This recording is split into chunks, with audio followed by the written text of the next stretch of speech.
¿Qué tal? Buenos días. Quiero compartir con ustedes un nuevo video de la palabra de Dios. El día de hoy el video se titula Conversión en el Calvario. Conversión en el Calvario. Bueno, los mensajes anteriores desde hace algún tiempo han estado dedicados a cosas que ocurrieron durante la Semana Santa, pero que casi no se predican porque en la Semana Santa se predican cosas que la gente espera que se prediquen. Por ejemplo, en la Semana Santa se predica lunes de autoridad, bueno, desde el domingo de Ramos o la entrada triunfal. Lunes de autoridad, martes de controversia, miércoles de retiro, jueves de intimidad, viernes de crucifixión, sábado no se predica y el domingo de resurrección. Esas son las cosas que normalmente se predican. Por eso todos los temas de hoy y los anteriores son acerca de cosas o de temas que ocurrieron durante la Semana Santa, la última semana de Jesucristo, pero pues que casi no se predican por lo que ya les dije. Hoy vamos a ver un tema importantísimo de teología, de soteriología, que es la conversión en el Calvario. Está basada en Lucas capítulo 23 de los versículos 39 al 43. Quiero decirles que este, este pasaje no se encuentra en los otros evangelios sinópticos. Bueno, en los otros evangelios. No se encuentra ni en el evangelio de Mateo, ni en el de Marcos, ni en el de Juan. Solamente se encuentra en el evangelio de Lucas. Bueno, voy a leer Lucas 23 del 39 al 43. Dice así la palabra de Dios.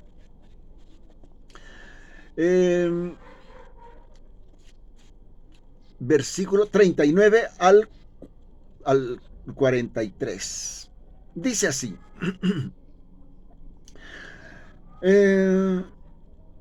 Uno de los criminales que estaban colgados lo insultaba. Si tú eres el Mesías, sálvate a ti mismo y sálvanos también a nosotros.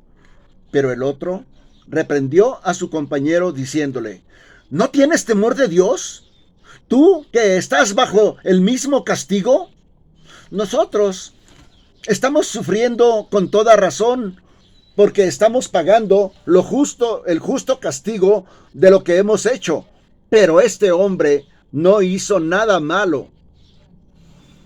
Luego añadió, Jesús, acuérdate de mí cuando vengas, cuando comiences a reinar. Y Jesús le contestó, te aseguro que hoy estarás conmigo en el paraíso. Hasta ahí la palabra de Dios. Leí el Nuevo Testamento, es la versión Dios habla hoy. Bueno, la conversión milagrosa de este ladrón colgando en la cruz no se encuentra, ya les dije, en Mateo, ni en Marcos, ni en Juan. No se encuentra. Solamente se encuentra en Lucas, pero Lucas es parte de la palabra de Dios. Tal vez no lo consideraron pertinente los demás evangelistas. Bueno, quiero hablar de ironías que hay en la crucifixión de Jesucristo. Ironías o podríamos decir paradojas, contradicciones que hay en la crucifixión, que ocurrieron en la crucifixión de Jesucristo. Una de ellas es que los gobernadores romanos, los líderes religiosos y el pueblo de Israel, que no había comunicación, buenas relaciones entre ellos. El pueblo de Dios no se llevaba bien con los sacerdotes. Los sacerdotes no se llevaban bien con los romanos tampoco con los demás. Pero, paradoja, ironía, eh, se unieron para rechazar y para burlarse de Jesucristo, para ridiculizarlo, y para crucificarlo. Para eso sí se unieron. También se unieron para burlarse y ridiculizar a Jesucristo porque pues él era el rey. De hecho, le correspondía. Era del linaje de David y por sucesión de generaciones, Jesucristo era heredero del reino. Si es que estuviera reinando, hubiera reinado en Israel, pero no había reinado, no había en estos momentos, estaban siendo gobernados por un gobierno extranjero, el romano. Bueno, pero cuando le preguntaron a Jesucristo que si él era rey, él dijo que sí, pero que su reinado no era de este mundo. Entonces con eso bastó para coronarlo de espinas, para ponerle un manto púrpura y en forma burlona se arrodillaban y le decían: ¡Salve, oh rey de los judíos! Así lo pretendían ridiculizar, pero la majestad, el señorío, aunque estuviera en esas condiciones de Jesucristo, siempre era imponente. Él era el rey de reyes y señor de señores, aún en esa situación. Bueno, lo acusaron de blasfemar contra Dios, y al acusarlo se convertían en blasfemos ellos mismos, porque el único justo fue ejecutado por pecadores. Contradicción en la crucifixión. El único justo crucificado, ejecutado por pecadores. ¡Qué ironías! ¡Qué contradicciones! ¡Qué paradojas en la crucifixión! Era odiado por ellos, por los romanos, por los sacerdotes, pero amado por su Padre. Contradicción. Este es mi Hijo amado en quien yo tengo complacencia. 2 ocasiones solemnes vinieron estas palabras desde el cielo, desde la voz de Dios Padre, cuando se bautizó y cuando hubo la transfiguración en el monte. En esas 2 ocasiones: este es mi Hijo amado, en quien tengo complacencia, a él oíd. Bueno, y los judíos querían matar a Jesucristo para irse a celebrar la Pascua lo más pronto posible. Empezaron desde la mañana con la acusación y en la mañana lo llevaron ante Poncio Pilato para que pronto lo crucificaran o lo mataran, y ellos ya, ese viernes era el día más importante de la Pascua y ellos querían participar de la gran ceremonia de la Pascua judía. Aunque querían matar a Jesucristo para ir a celebrar la Pascua, qué paradoja, qué ironía. Jesucristo, la Pascua de los judíos, siempre Dios quiso que fuera una imagen, un símbolo de Jesucristo. Y ahora era el momento de levantar a Jesucristo como el Cordero de Dios, como el Cordero Pascual, matar a Jesucristo. Y ellos no lo vieron, lo rechazaron. El único que puede y que podía quitarles sus pecados era Jesucristo, y iba a ser levantado, pero ellos estaban lejísimos de comprender y de creer que Jesucristo era el Salvador, era el Cordero Pascual.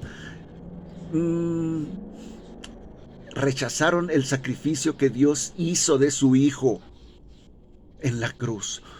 Parece que no puede salvarse a sí mismo en la cruz, Jesucristo. Parece que no puede salvarse a sí mismo, pero es el Salvador del mundo. Ironía y paradoja. Él estaba muriendo en la cruz, pero da vida eterna. Ironía y paradoja. Los que creen en Él para salvación tienen vida eterna, aunque Él estaba muriendo en ese momento. La salvación de este criminal porque fue crucificado entre dos criminales, uno a su lado derecha y otro a su lado izquierda, él en medio. Uno de ellos, de estos criminales que estaban muriendo allí en la cruz juntamente con Cristo, se convirtió. Su conversión es un modelo de todas las conversiones que ha habido en el mundo, que hay en el mundo y que va a haber en el mundo. Es un modelo de conversión. Nos interesa mucho verla, porque esa conversión es milagrosa, sobrenatural, soberana, poderosa, instantánea, transformadora. Esas 5 cosas. Y vamos a verlas. Yo estaba tentado a ponerle estos puntos de conversión milagrosa, soberana, poderosa, instantánea y transformadora, pero la cambié es casi parecido, pero los cambié. Bueno, en un momento se los digo cómo lo cambié. ¿Qué pasará o qué era lo que los judíos celebraban en la Pascua? Bueno, celebraban que miles de años antes, tal vez casi 2000, mil y tantos, fueron libertados de la esclavitud de Egipto, de manos del faraón. Eso celebraban en la Pascua los judíos. Eso pensaban los judíos. Pero la Pascua, pues sí, era cierto, por supuesto. La Pascua, ellos sí tenían razón en celebrar la liberación que Dios les dio cuando estaban esclavos en Egipto. Por medio de la Pascua, la primera Pascua fue para eso, para darles esa libertad. Pero hay algo más que la libertad de la esclavitud para celebrar la Pascua. Era protección de la ira de Dios. ¿Se acuerdan? Dios les mandó matar un cordero en cada familia y con la sangre de ese cordero degollado tenían que pintar los dinteles de sus casas, las puertas de su casa, para protegerlos de la muerte. Es una imagen que Dios quiso crear, un prototipo de Jesucristo. Dios pudo haber librado a su pueblo, a las familias de su pueblo, sin esa señal, porque ni modo que Dios no conociera en dónde vivían sus hijos, su pueblo. Pero Él quería que se pusiera esa sangre para simbolizar a Jesucristo. Para que aprendieran que esa sangre era del Cordero sin mancha y sin contaminación, era necesaria para simbolizar a Cristo, nuestra Pascua. Por supuesto que Jesucristo nos libera de la esclavitud del pecado y del diablo y del mundo, y también nos protege de la ira venidera, que es el infierno. Eso quiso Dios, y por eso quiso que la gente, que los padres de familia pusieran esa señal en sus casas, para simbolizar más a Jesucristo. Los romanos estaban presenciando la crucifixión, también los líderes religiosos y también todo el pueblo de Israel ahí estaban, presenciándola, viéndola y escuchando las palabras de Jesucristo últimas desde la cruz, pero no tuvieron la luz en su alma para reconocer su salvación, ¿no? Por eso la luz solamente vino a uno de los criminales que estaban colgados en la cruz, al otro tampoco. Con razón Jesucristo dijo, Padre, ahí en Mateo 11:25, Padre, Señor del cielo y de la tierra, te alabo porque escondiste estas cosas de los sabios y de los entendidos y las revelaste a los niños. Sí, Padre, porque así te agradó. Miren, vean en este versículo 3 cosas. Primero, escondiste estas cosas, las ocultaste de los sabios y de los entendidos, pero las revelaste. Ocultaste, revelaste, son opuestos. Dios ocultó estas verdades de salvación, de perdón, de redención, a unos, y aquí dice, a los sabios y a los entendidos. Y la reveló. La reveló significa quitar el velo para descubrir lo que hay detrás del velo. Y se la reveló. Y vieron la salvación, la ofrenda por sus pecados allí en la cruz. Pero los demás, aunque estaban viendo a Jesucristo colgado, crucificado, estaba oculto el evangelio. Y luego dice la tercera cosa, sí, Padre, porque así te agradó. Esto es soberanía de Dios. Al que quiere salvar, salva. Y al que quiere endurecer, endurece. En Lucas 23:39, nuestro texto, dice, uno de los malhechores que estaban colgados le injuriaba, diciendo, si tú eres el Cristo, sálvate a ti mismo y a nosotros. Pero no creía en que él fuera Cristo, pero se lo estaba injuriando, le estaba ofendiendo. Aquí, eso es lo que significa la palabra injuriar. Le estaba molestando, le estaba ofendiendo, reclamando. Si tú eres el Cristo, a ver, que por eso te colgaron y por eso estás allí, sálvate, sálvanos. ¿Por qué solo uno de los pecadores o de los malhechores le injuriaba y el otro no? Sí, Padre, porque así te agradó a ti. Revelaste, ocultaste. Porque la revelación de Dios había llegado a este hombre que reconoció a Cristo en esos últimos momentos de su vida. Reconoció su naturaleza malvada. De repente su actitud dio un giro de 180 grados. Primero iba tras el mundo, tras la concupiscencia de su carne, conforme a la potestad del príncipe de las tinieblas. Pero en ese otro momento dio un giro de 180 grados y se dirigió a Cristo. Exactamente como le sucedió al apóstol Pablo cuando iba rumbo a Damasco, odiando a Jesús y a sus seguidores. De repente Jesús hizo el mismo cambio de 180 grados.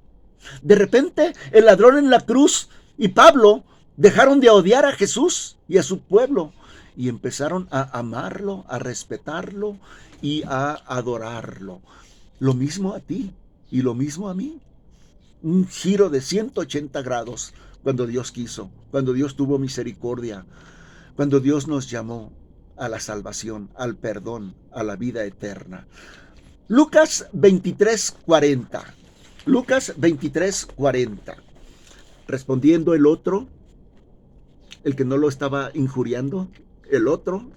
Bueno, ahorita les digo de los nombres que tenían estos personajes o criminales, uno a la derecha y otro a la izquierda.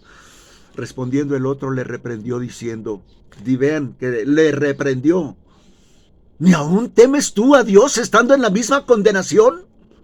Nosotros, tú y yo, a la verdad justamente padecemos, porque recibimos lo que merecieron nuestros hechos, mas este ningún mal hizo. Está aquí injustamente. ¡Wow! ¡Qué palabras! Creo que aquí en este versículo 40, 23, Lucas 23, 40, casi está basado todo el contenido de este mensaje. Bueno, pues este ladrón, les digo que la tradición, nosotros no nos guiamos por la tradición, nosotros nos guiamos por la palabra de Dios. Y la tradición, para nada. Porque las tradiciones son tradiciones de hombres. Y como tradiciones de hombres, cambian. Ahora es una y al rato es otra. Y al rato una tradición se opone a la otra tradición. Y así son las tradiciones. Nosotros no nos guiamos por tradiciones. Pero la tradición dice que uno se llamaba Dimas, el criminal bueno y el criminal malo se llamaba Gestas, Dimas y Gestas. Eso dice la tradición, la Biblia no lo dice. Entonces me voy a referir solamente al bueno y al malo, o al que se arrepintió y al que no se arrepintió.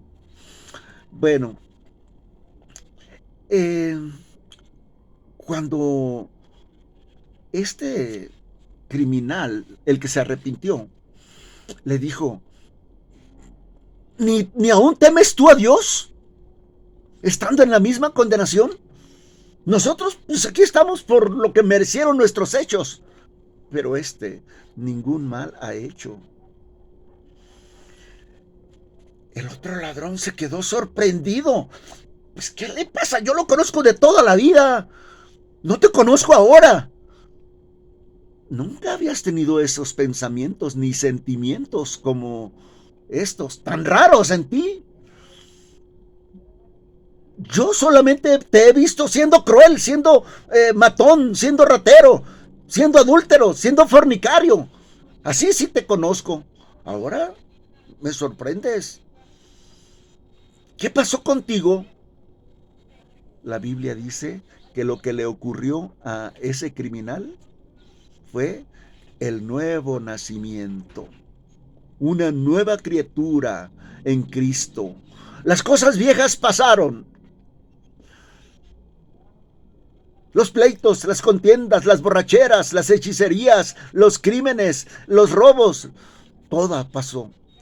Todas las cosas son hechas nuevas. Lo que antes odiaba, ahora lo ama. A Cristo. Reconoció sus pecados. Reconoce a Cristo, santo, santo Salvador. Un cambio, un nuevo nacimiento. Y por supuesto que su compañero estaba sorprendido. No te conozco, así tú no eres. Lo que pasó fue lo que el apóstol Juan dijo.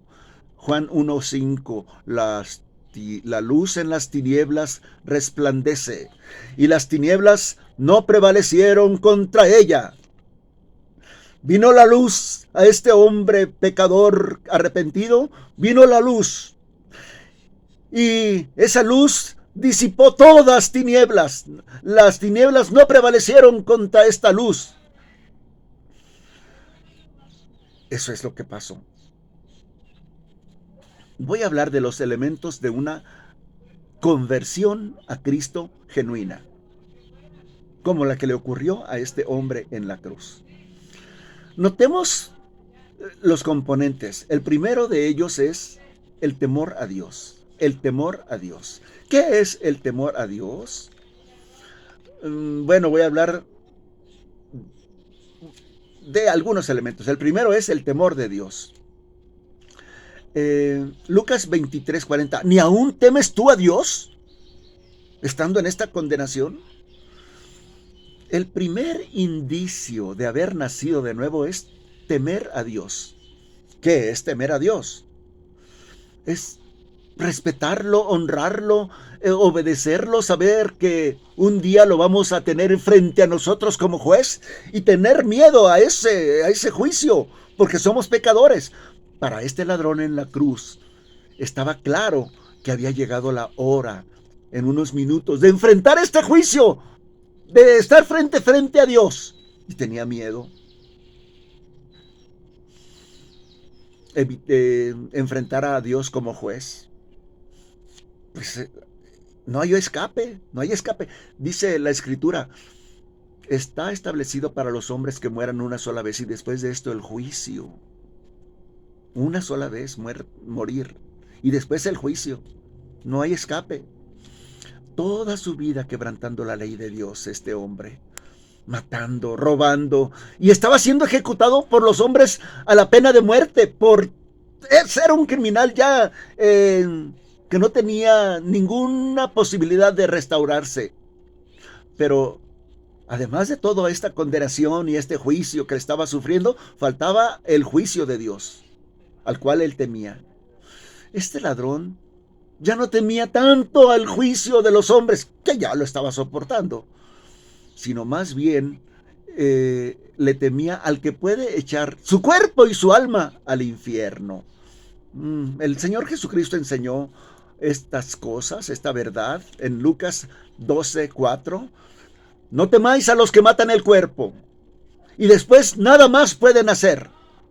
Pero os enseñaré a quién debéis temer. Temed al que, después de haber quitado la vida, tiene poder para echar al infierno. Os digo, a este temed. ¿Y quién es este?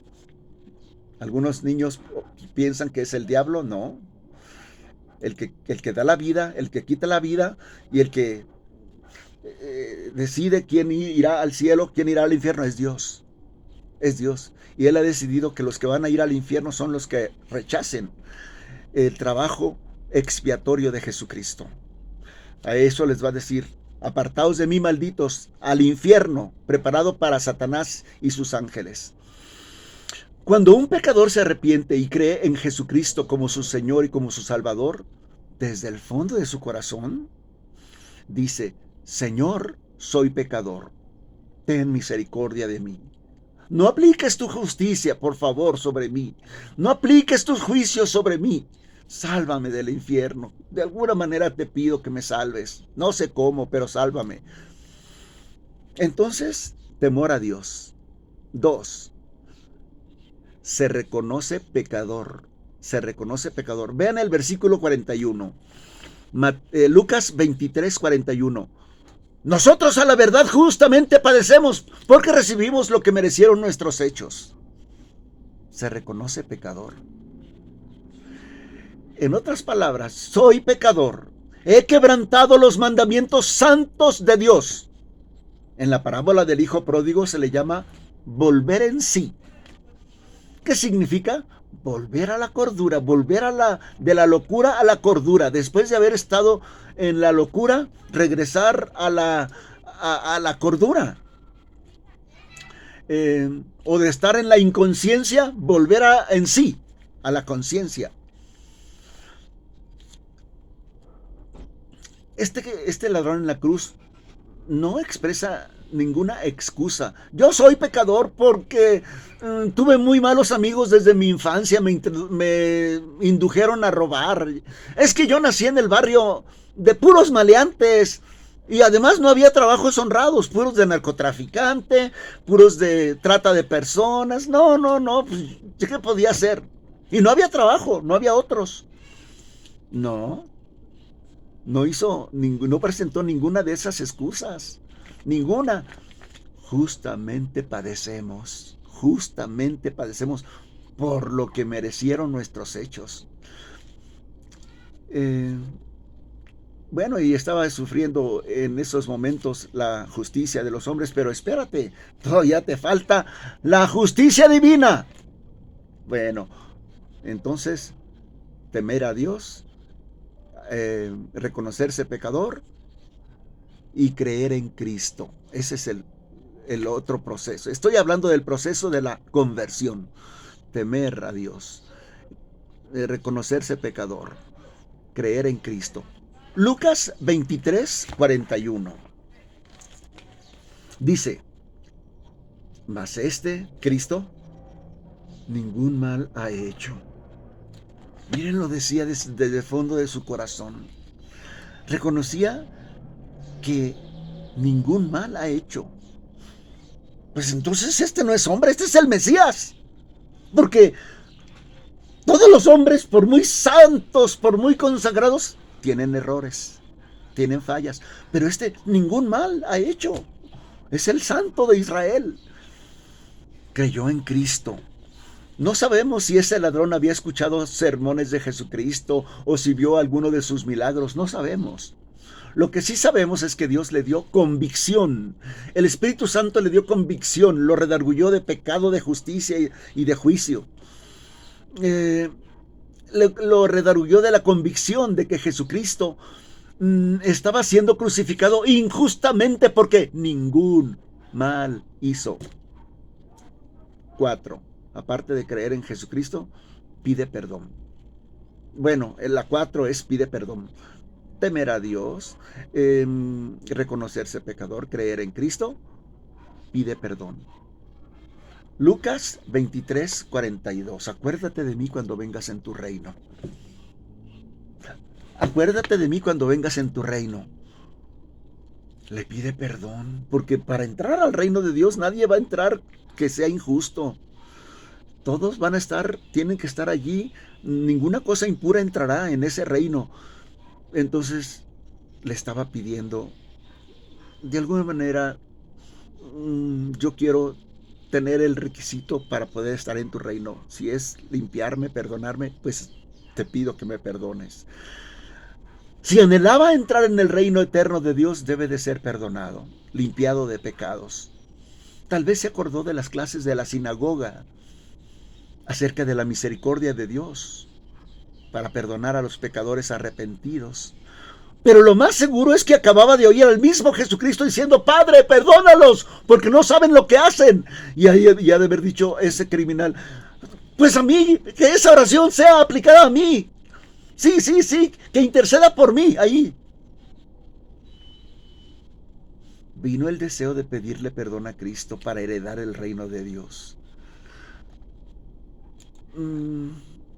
Miren, notemos la palabra Jesús. En el versículo 42 dice: y dijo a Jesús. Este criminal arrepentido o salvado le dijo a Jesús. Y luego en el mismo versículo 42 dice: y Jesús le dijo. Le dijo a Jesús y Jesús le dijo. ¿Qué le dijo a Jesús? Acuérdate de mí cuando vengas en tu reino. ¿Y Jesús qué le contestó? Hoy estarás conmigo en el paraíso. Quiero hablar quién es Jesús. La palabra Jesús en el hebreo es Josué o Joshua. Significa Jehová salva.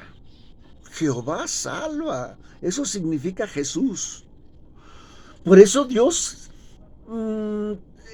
tuvo la necesidad de decirle a José: y dará a luz un hijo, y le llamarás su nombre Jesús, porque él salvará al pueblo de sus pecados. Jesús, el Salvador. Y Dios quiso ponerle ese nombre, que significa Jehová salva. Jesús es Jehová el Salvador. Sabía que Jesús podía perdonarle sus pecados. Si no fuera así, le hubiera dicho: oye, tú andabas enseñando la palabra de Dios.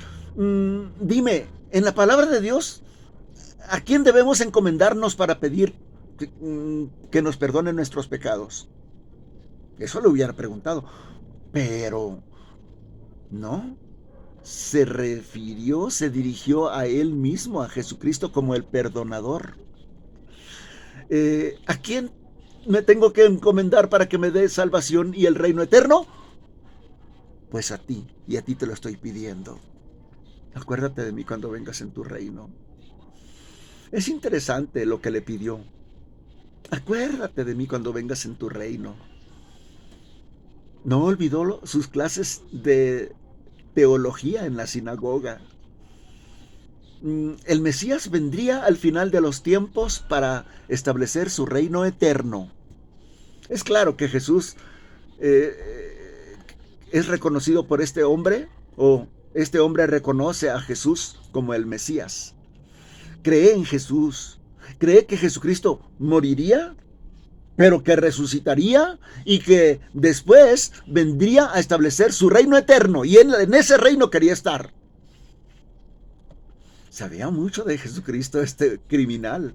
Y por último, el punto número 5, resultado de esta conversión. Resultado: ir al cielo, perdonado. Vean el versículo 43. Entonces Jesús le dijo: de cierto te digo que hoy estarás conmigo en el paraíso. Jesús tuvo que incluir en su respuesta de cierto, porque lo que iba a decir es difícil de creer.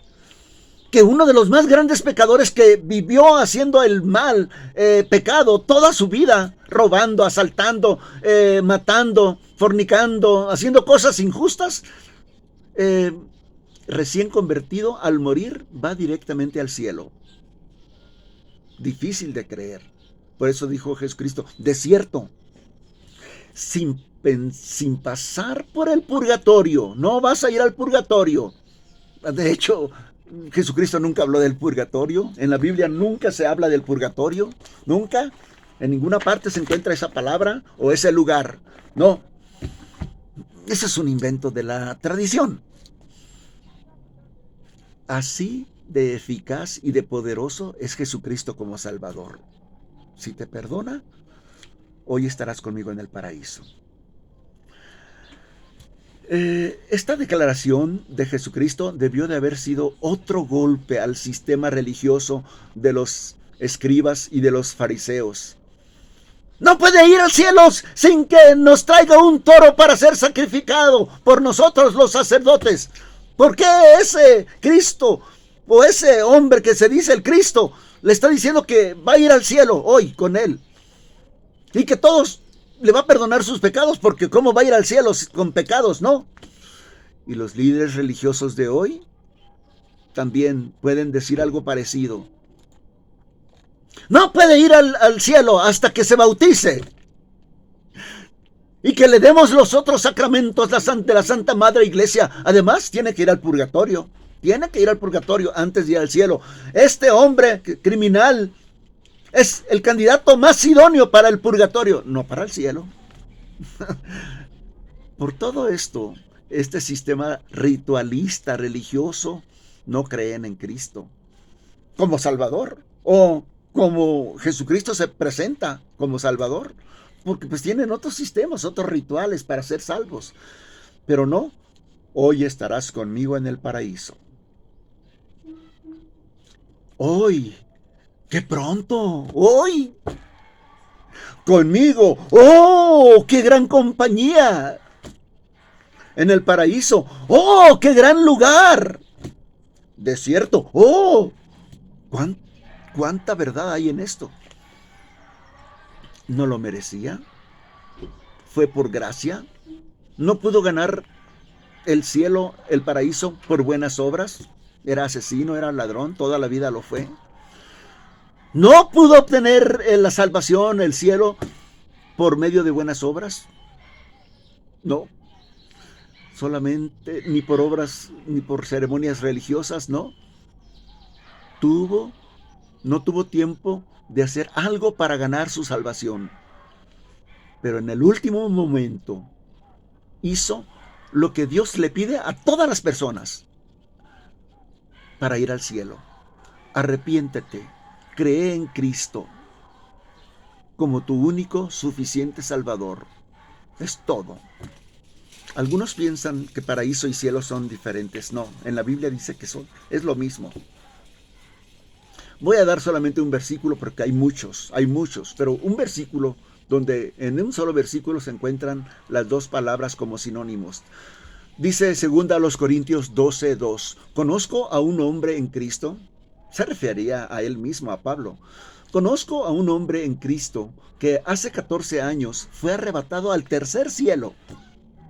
Y ahora, y luego ahí mismo dice en el versículo 4, 2 Corintios 12:4, fue arrebatado al paraíso. Ahora le llama paraíso. Y luego en el versículo 2, al cielo. Cielo y paraíso son sinónimos. Donde oyó palabras inefables que no le es dado a los hombres ni expresar ni comprender.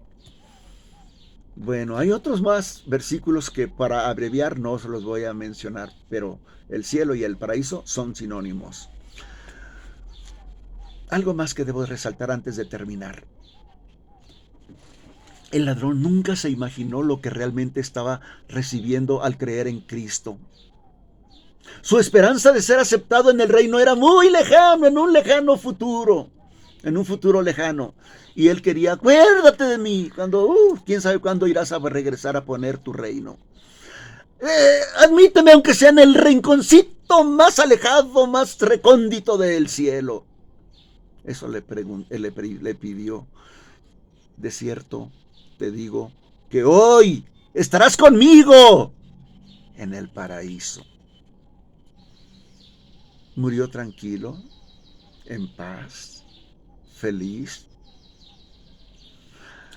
Hay muchos que aunque conocen nuestra doctrina bíblica, de la seguridad de la salvación, no se sienten con toda certeza de que son salvos. No, son sinceros.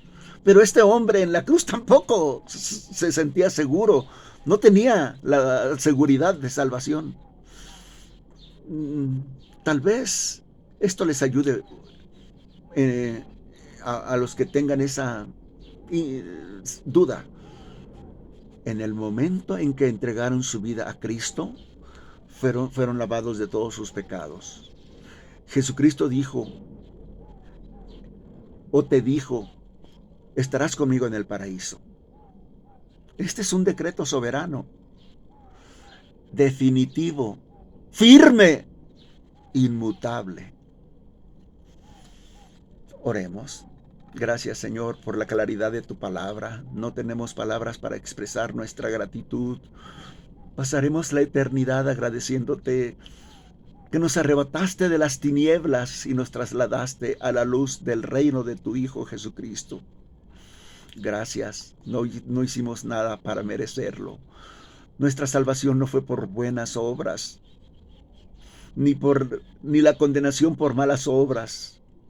Nuestra salvación es por la fe en Cristo, por el sacrificio expiatorio que hizo Jesucristo en nuestro lugar.